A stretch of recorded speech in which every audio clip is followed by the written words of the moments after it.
What's up, guys, and welcome back to another video. Today we are going over 10 NBA players who betrayed their teams.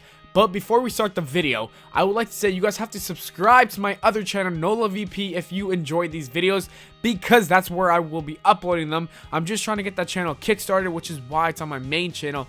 Anyways, let's get straight onto the video with number 10, Jason Kidd.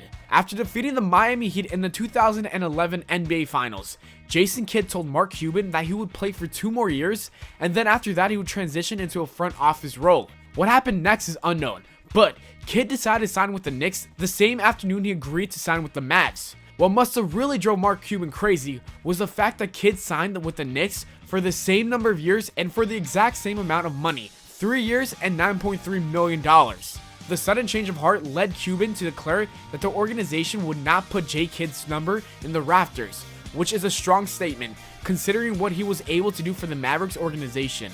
Number 9, Tracy Mcgrady.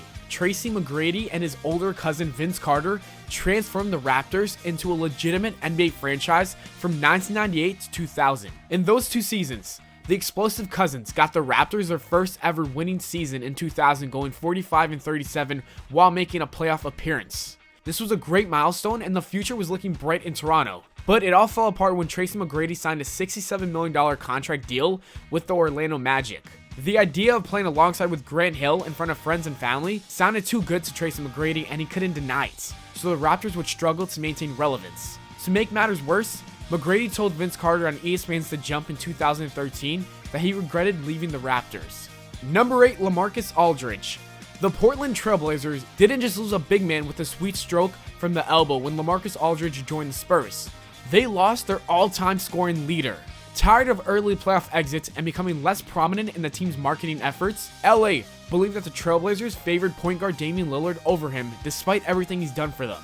Although he once said he wanted to be the best Blazer ever, he met with a couple of teams and eventually it led to a 4-year, $80 million contract with the San Antonio Spurs. As Kawhi Leonard's running mate, Aldridge helped guide the Spurs to 67 wins in his first season as a Spur. Portland managed to get 44 wins without Aldridge.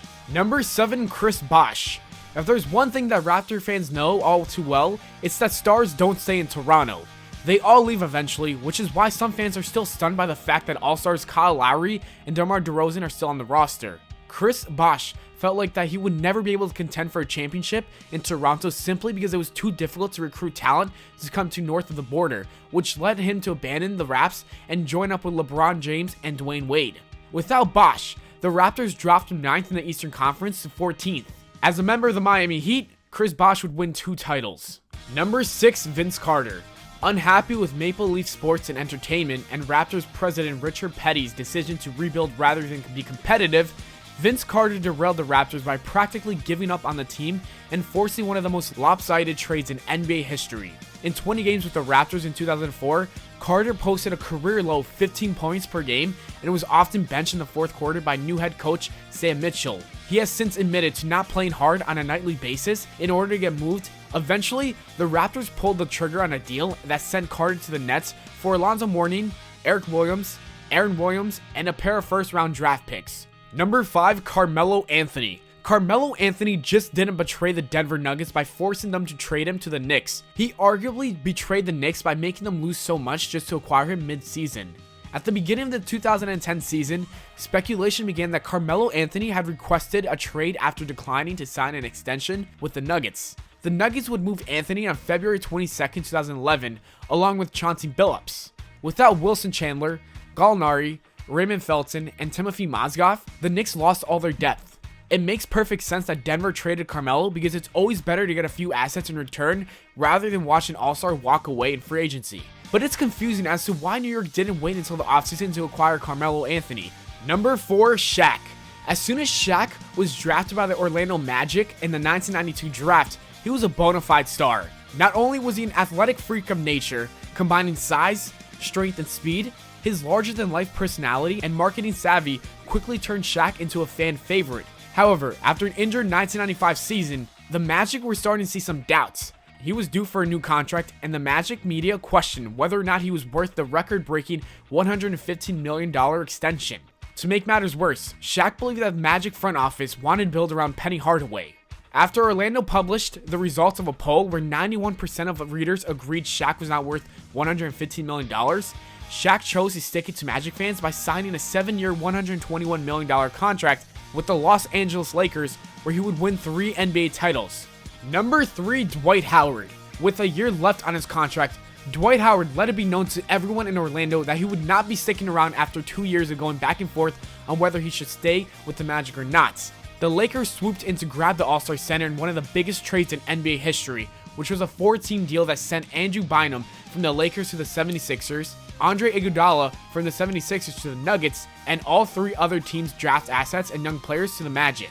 Despite the fact that the 26-year-old Howard was already dealing with back issues, not only did Dwight Howard betray the Magic by forcing them to trade their star player and begin yet another rebuild, he also managed to betray the Lakers by giving them a season where he constantly clashed with teammates and couldn't find his niche before he left for Houston.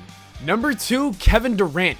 What hasn't been said about Kevin Durant joining the Golden State Warriors this year already? In the 2016 Western Conference Finals, the Thunder gave the Warriors a run for their money. If it hadn't been for a red-hot shooting night by Klay Thompson, it's very possible that the Thunder would have advanced to the finals. Many experts assumed that Kevin Durant would re-sign with the Thunder, dismissing the rumors that he would form a super team with Stephen Curry, Klay Thompson, and Draymond Green as nonsense. However, Durant literally shocked the world by signing a 2-year deal with the Warriors. Basically, Kevin Durant lost to the Warriors, and instead of getting revenge, he joined them. And number 1, we have LeBron James. Is there anything worse than getting dumped? What if you were to get dumped on a live TV special?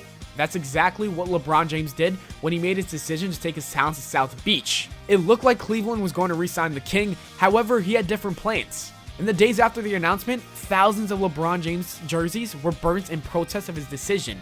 Although LeBron James did end the championship drought in Cleveland, Cavs fans won't ever forget the feeling of seeing their favorite son turn his back on the franchise to chase championships with his friends. As always, thanks for watching the video, guys. I hope you all enjoyed. If you did, do not forget to leave a like and subscribe for more. Also, make sure to follow me on Twitter at @ValenPlana, and I'll see you all later.